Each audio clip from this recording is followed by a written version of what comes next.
Alright, here's the deal. I've never been good at introductions, so rather than telling you what happened, I'll show you. This all happened about a year ago. A little something that happened to me. A story that I think is worth being told. My story.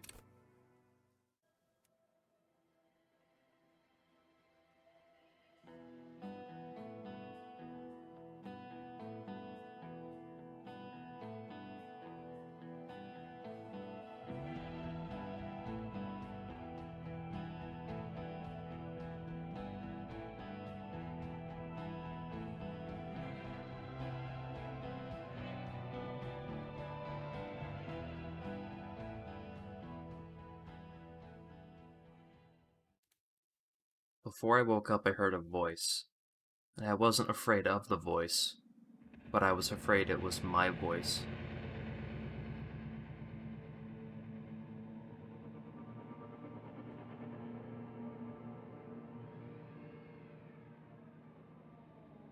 There is nothing.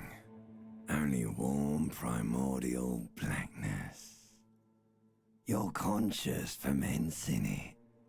No larger than a single grain of malt. You don't have to do anything anymore.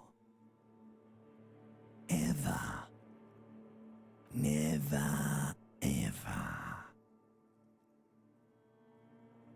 Never, ever, ever, baby. An inordinate amount of time passes. It is utterly void of struggle. No ex-wives are contained within it. An awareness creeps up on you. A mass lies hidden in your dead angle, soaking in some lurid acidic sauce. It's bloated and shameful. A ball of meat surrounding you. This is a terrible line of questioning, and it will only lead to more awareness of the meat thing. Ex-love, ex-tenderness. It is foolish of you to resurface to the loss. Not after all the damage you suffered to get here. Some of it irreversible. Stay. He's not lying about that part. Sail with me through the abyss of pelagic zone.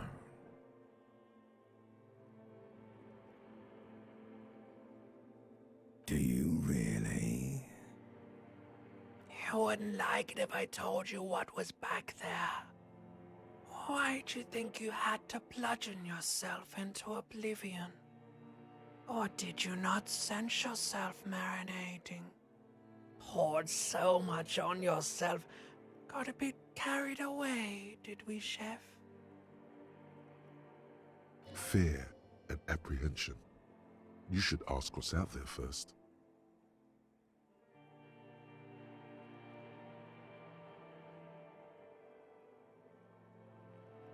Yes, your one disco mother.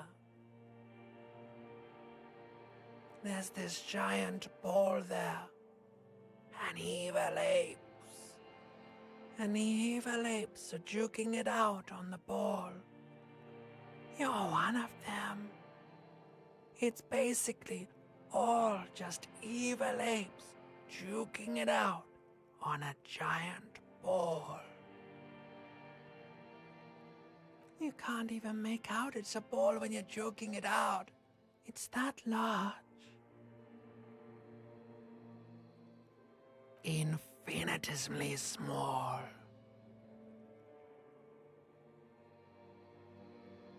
Vying for resources is just a stupid expression you picked up somewhere. The part of the presentation you want to take home with you is this.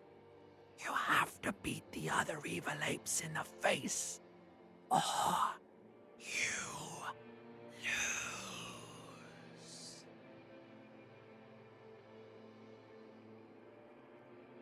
Yes, it is. And you drowned in that sadness a long time ago.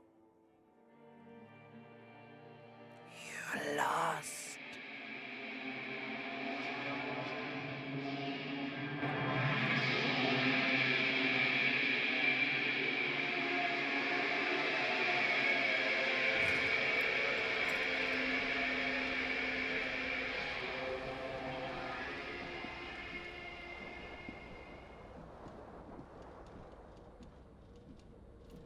Everything hurts. Most things in this room are trashed. Something smells.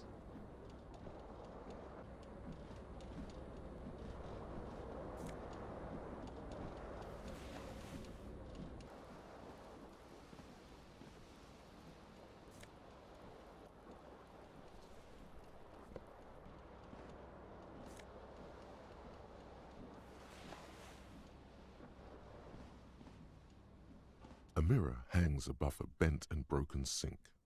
In a fierce discharge of masculine energy, someone has ripped half the faucet off. Hot water sprays from the base and steam covers the mirror. You cannot see yourself, just the outline of a man. Suddenly, you realize you have no memory of the face that awaits you there, underneath the soft vapor. As you slowly reach your hand towards the surface of the mirror. Abort. You clearly have not thought this through. You won't like what you see there, and you will never unbecome it. For a second, I wanted to see my face. I really did, but then my brain talked me out of it. He was probably right. I wasn't ready. Not yet. The blades come squeaking to a halt. It should be easier to reach the tie now. You swoop up and catch the tie. Snap. It's released from the blade. Warning, warning, the necktie is no longer contained. What you have in your hand is a fantastically colorful tie with 4 or 5 different patterns. The knot reminds you of a noose.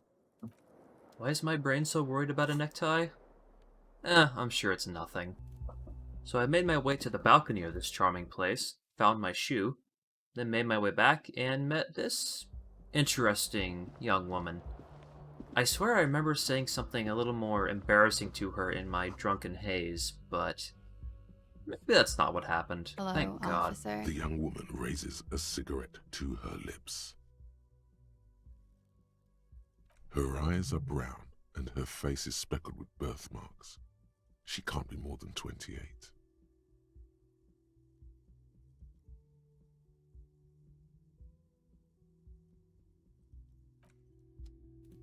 I didn't want people to know that I lost my memory, because they would fill in the blanks and take advantage of me. There were a few interesting people downstairs, starting with Gart. The thing about Gart, I don't dislike him per se, he's not a bad person. Probably not too suspicious, but the thing is, he just makes my life more difficult. He's an obstacle, per se. I don't necessarily blame him or hate him for the actions he takes against me, but if there was someone a little more understanding, a little more sympathetic behind that countertop, things would just be a little bit easier for me. I'll put it that way. Oh no, you're a hero. A real hero cop. Could the massive property damage upstairs have anything to do with this?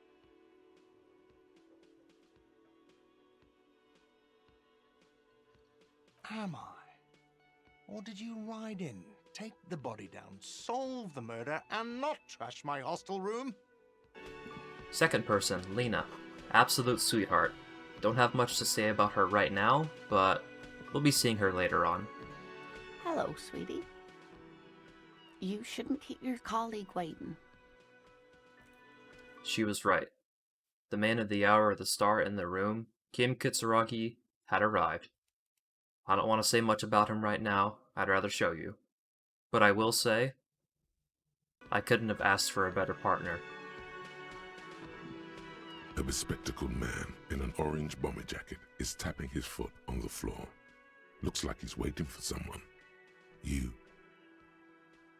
As you approach, he narrows his eyes and extends his hand in greeting. If an assault were launched on this building right now, if the windows came crashing down and the whole world descended upon you, this man would hurl himself in death's way to save you. You are sure of this, but why? Given how damaged my brain is, good thing my instincts are still He up to scratch. is your half-brother. Hello, I'm Kim Kitsuragi, Lieutenant, Precinct 57. You must be from the 41st. You realize he's waiting for your name. This is your chance to come up with a really good name for yourself. Get creative. Conceptualize. Concentration makes you squint your eyes. Your name should be deep gold and orange, like a forest fire looming on the horizon, but mixed with the stench of liquor rising from your breath. You're 2 steps closer to it, but there are still many to go. Okay then. It looks like we had a little scheduling error on Sunday. Saturday too, actually. Have you had time to talk to the manager here?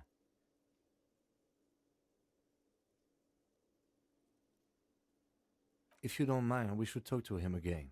Ask him for a rundown of the area. Now that I'm here as well. I understand the scene is out back, right? It also wouldn't hurt to assure him the police are finally here. In full force, I mean. Have you mapped out the initial interviews? Okay, we'll have time for that after we take a look at the coroner's case. Have you removed the dead body from the tree?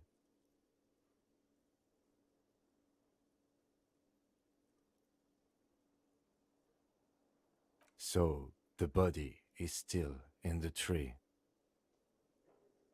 This is the first time you detect a weariness in the lieutenant's voice. It is obvious he would have preferred for the body to no longer be in the tree.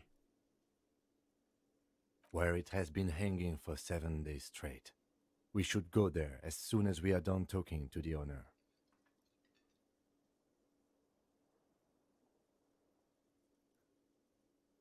After you, officer. If you're about to embark on an investigation, shouldn't you have a badge? You mean you don't have a badge? Losing your identification card is a serious matter. My vehicle has a shortwave. You can use it to report your badge missing. I advise you to try to locate it as quickly as possible, but getting the body down should still take precedence. So we went to talk to Gart, and I learned a few things. I learned who possibly called the police, I learned where the body was, and I learned I wasn't the best at hiding the fact that I lost my memory. No one is saying the multi-pattern necktie you found tied to the ceiling fan can talk. No one. It must be merely imagination. But Let's bail! Time to push the eject button! Sounds like a responsibility! You don't like those!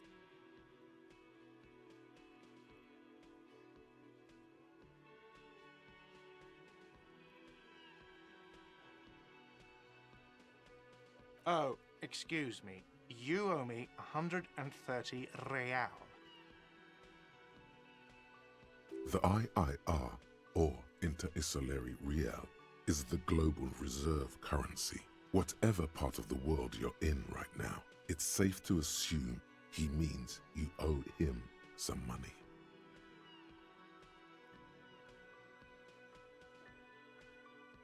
No, you don't owe me street cred. You owe me money. You owe this establishment 130 real. Who does that clown think he is? Arrest him!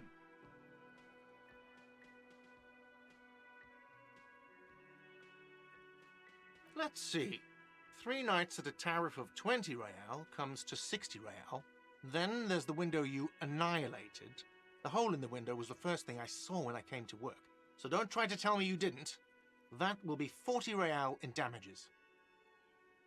Another thing you've annihilated is half the bar. You've run a tab of 30 real. Actually more, but we'll round it down to 30 for your hard work maintaining the stability and order of Revachol. That's 60 plus 40 plus 30 equals 130 real. And yes, real is still money. What are you, a philosopher?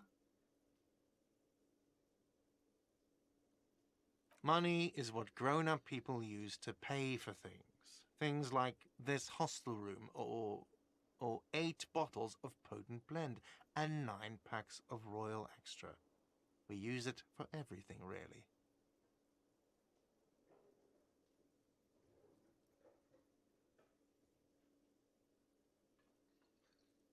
There's a shuffle of nylon as Lieutenant Kitsuragi looks for something in the pockets of his orange bomber.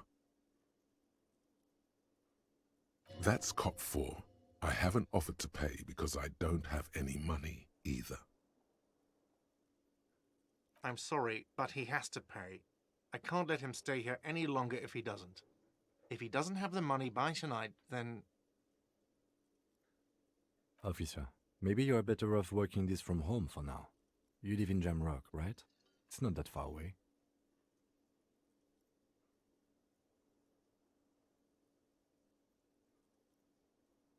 Officer, you really need to take this up with your station. I have a shortwave radio in my car. Call them, ask for assistance. We have to get this investigation started now. Unfortunately, that was one of Kim's worst ideas. So, long story short, I got some gloves from a friendly gardener, I got some tools from Kim's glove box, and then we had to call my precinct, unfortunately. 10-2, 10-5, this is 41st, come in, over. A scrawny old man sits in a dusty cubicle, smoking, with a large white rectangle sewn on his vest. In front of him is a box-shaped apparatus with an array of wires and antennas. The radio switchboard. 10-4, what's your status? Over. 10-18, 10-20, over.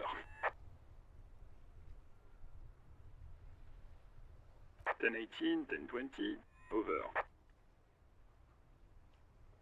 State your message, sir. Over.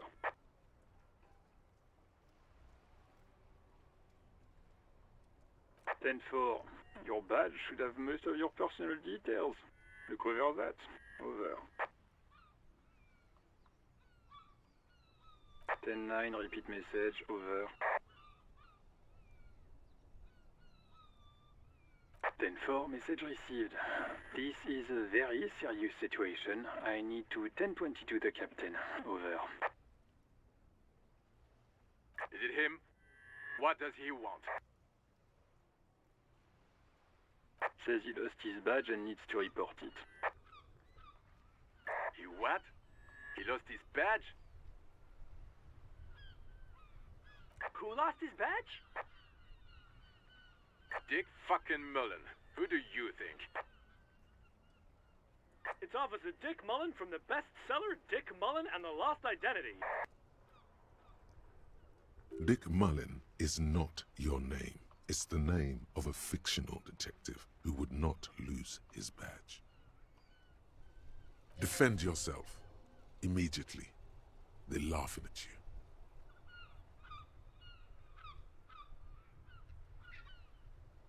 For I hear you, officer. I'm just going to make a note here that you are in pursuit of your misplaced badge. Over. Ask him. Ask him if he's lost his gun, too. Sergeant Orson wants to know if you lost your gun too. Over. Check your pockets. Check your... Holy fuck. You don't know where it is, do you?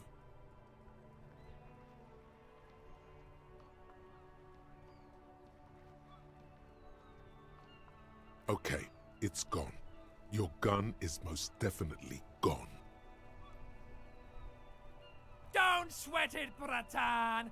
You don't need a gun to have fun! We can still have fun! It's not all over! Clearly he doesn't have his Villiers anymore. Dear God, he lost his gun? Oh my, I can't. This isn't really a laughing matter. Mac can face a giant of Coco Noor by himself, but Disco hit him piss his pants. Oh, I can't. Fuck. He lost his... Ask him if he's still got his wiener. Oh, man. I'm not going to. Ask him. Sergeant Orson here is wondering if you are still in possession of your genitalia. Over. That's a negative. Not going to say that. Over. I swear as soon as I find my gun, it's going between my frickin' eyes. Officer, do you need further assistance? Over. 10-4, I hear you. I don't have the authority to grant your request, but... What does he want now? He's asking for money. Is he fucking kidding? I don't think he is. Don't give that asshole anything. He's just gonna drink it all. Alright, that's a negative on the additional funds, sir. Over. He says it's important to the case. He isn't getting a red cent. You can tell him that. Request denied, sir. Over.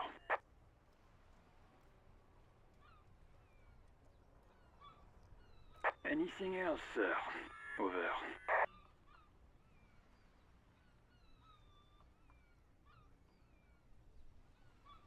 Roger that. 10-10. Over and out. 18 kilometers to the south, in the 41st Precinct's relay booth, a small crowd has gathered around Communication Officer Jules Oldboy Pidier, around a dozen cops. The small room is filled with cigarette smoke, abuzz with laughter, when Officer Judith Minot enters. Her left arm is in bandages, and her hair trimmed short. What is going on here? Did something happen? What happened is my partner made contact. It's not good. He's lost his badge and his sidearm. He seemed confused, delirious even. Mac, the torso Torson, is finger-fucking his fist, laughing hoarsely and apparently telling some dirty story to his partner, Chester McLean, near the entrance. Yeah, Mullen was fucked, alright. Sounded fucking drunk to me. Yeah, Mac's right. This was some gnarly shit there. I mean, before he started begging for money, it was... Enough! None of this is funny. It's fucking sad. That's what it is. He's a cop. He's one of us, goddamn this. We must help him. Yeah? How do you fucking plan to do that, huh? Get him off the drink? Go jogging with him in the morning and get him on carrot juice? He's a lost man. I just know we can't give up on him when he's at his weakest. He wouldn't. Mac, man the door. You know what he told me? I don't want to get better. I want to get worse. Those were his words. This shit does not leave this room.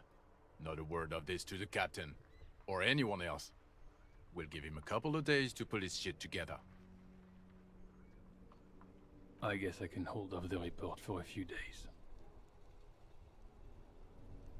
Good. Okay, everybody. Nothing but a prank call here. We all got our laughs. Now get back to work. Far north, on the other side of the motorway, the officer quietly hunches with his hand in the motor carriage. This is Precinct 57. How may I assist you? Of course. What is the number, officer?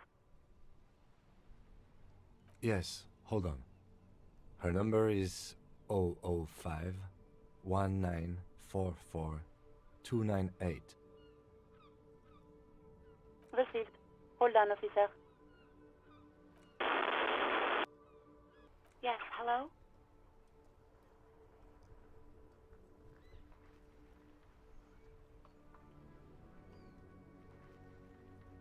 Oh, right. Hello, officer. What can I do for you? You can hear resentment in her tone. She's not thrilled to be talking to you again. There is no resentment in her tone. She wants you to ask her out. No question about it. No, not me.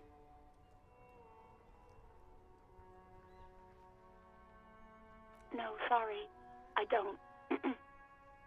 Not a lot of people have phones around here. Copper thieves take the wires. People don't have the money to have the cables put in again. They use the Union's phone, or the one on the coast. It was someone else. We'll find them sooner or later, officer. It just might take a while. Yeah, go on. You mean, why did I leave the bar? Honestly, I'm not really comfortable discussing it with you, sir.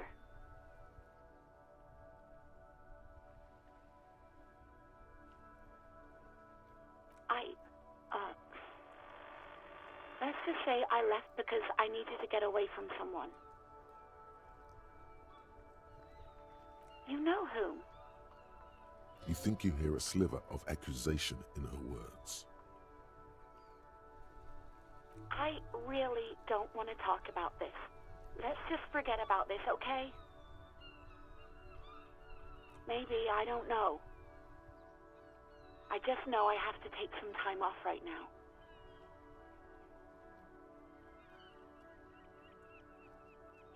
Yes, I know who you are.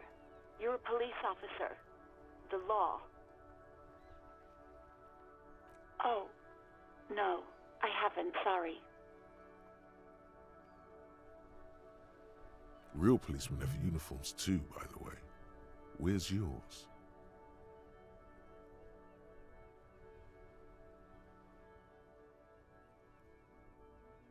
He's in plain clothes, voluntarily. It's different from not knowing where your uniform is. There are officers who wear the signature Perseus black uniforms to the highest ranks in the RCM and end up buried in them as well. Others do it more casually. Looks like you're one of them.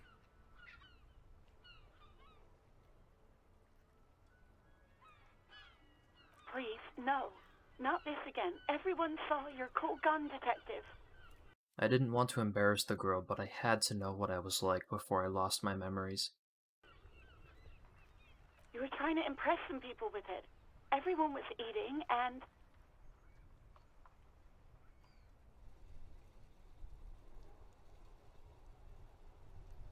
you were waving it around in everyone's face, begging them to describe it. You said it calms you, and then you started making suicide jokes. It got pretty graphic.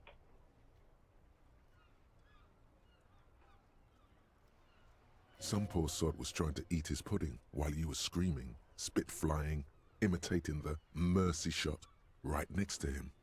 Spat some in his food. I don't think he touched it after.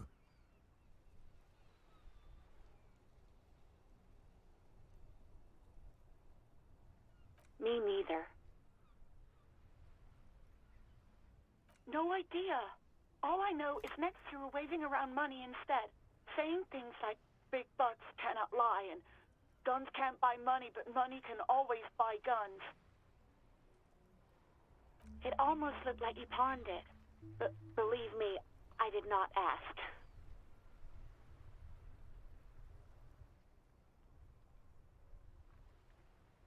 I do hope so. Please, don't call me again. Bye. Yes, you have obviously done something to upset her at the Whirling in Rags, when she was still working there.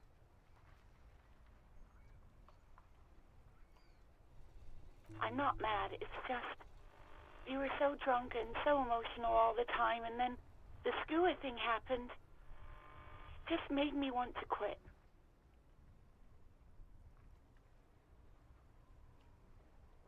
The stuffed bird, the great skua. You threw it against the wall while screaming, "Fuck that bird," and laughing like a maniac. I think you said it had been giving you shit ever since you got there.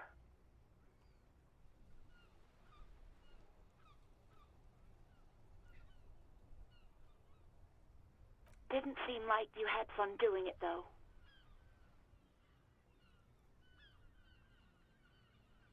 You hear a sigh of relief on the other end of the radio. Wordless, the call breaks. This was around the time I started to think. Maybe losing my memory was some sort of blessing in disguise, a chance to start over, away from all the chaos and depression and just hopelessness that it sounds like I had sunk down into, though it wasn't exactly going to help me solve the case. On our way to the body, I found a building I couldn't get into, and a scene of destruction that I couldn't quite put together yet. You see a set of tire tracks in the brown slush that covers the plaza mosaic.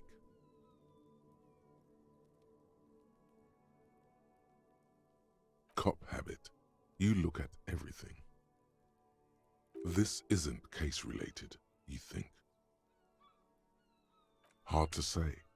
Your vision is blurred and you're having difficulty concentrating thanks to your relentless hangover.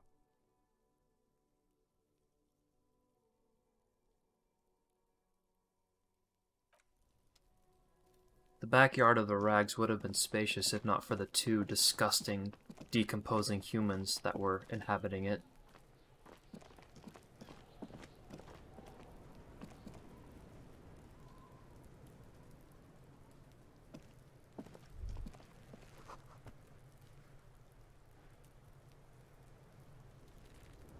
Kuno's got this! Oh yeah! Nappa Gumpy, Kuno!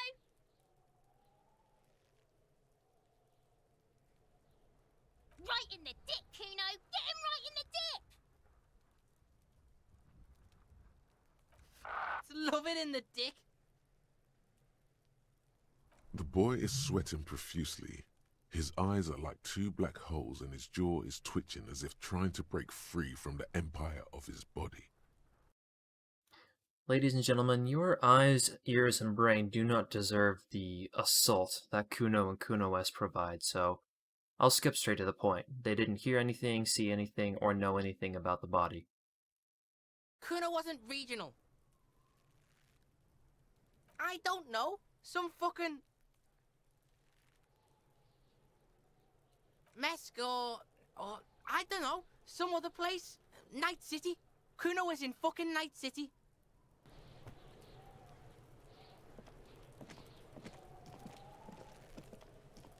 There are several footprints in the mud, left by work boots. Anywhere from 6 to 12 pairs have walked here. Heavy workers' boots with reinforced toes and hobnails, all over the yard. Isn't this something an industrial worker would wear?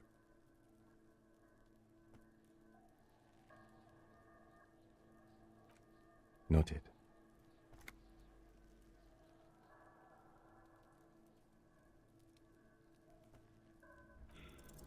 What do you think you are? A super detective? You're hungover. These are just dents in the mud. No pattern emerges for the time being.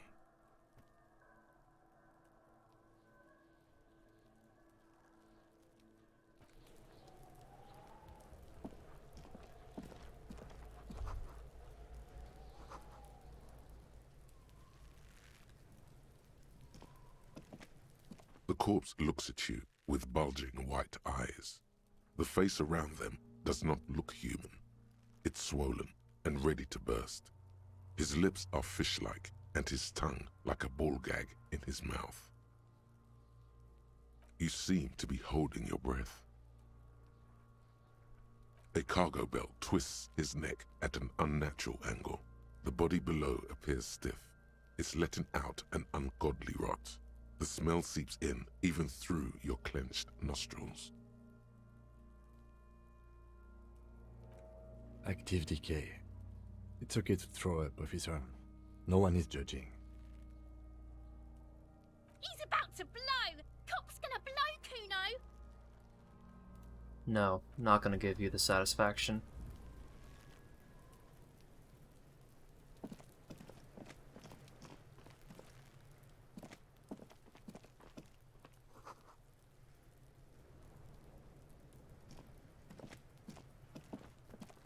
This trash container is locked. The sliding lid has a padlock that says, whirling in rags. There's something in there, not necessarily connected to the case, but still.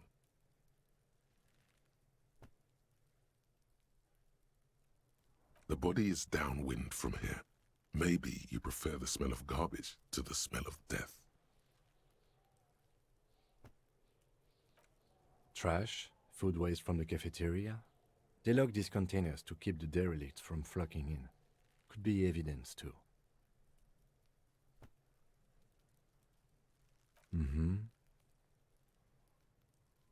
We could try using a pry bar, the one you took from my motor carriage, or we could ask for a key from the manager of the Whirling in Rags. He probably has one. To the right of the body was a secret passageway full of drugs. The drugs I didn't so much care about, for now. What I did care about was that it led me to my uniform. Looks like someone left his tarpaulin cloak hanging on the railing here. Yes, it's probably yours. It bears the RCM insignia, and you have a habit of being careless with your equipment. You could probably make the jump. You look like you've done some track and field in your day.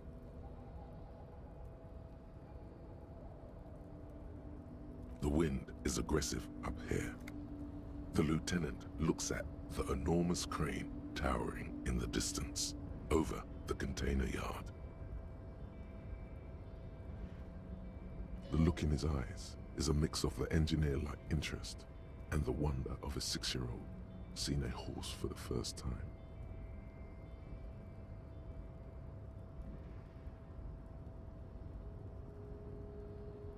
His eyes trace the crane's contour, as if trying to memorize its majestic shape.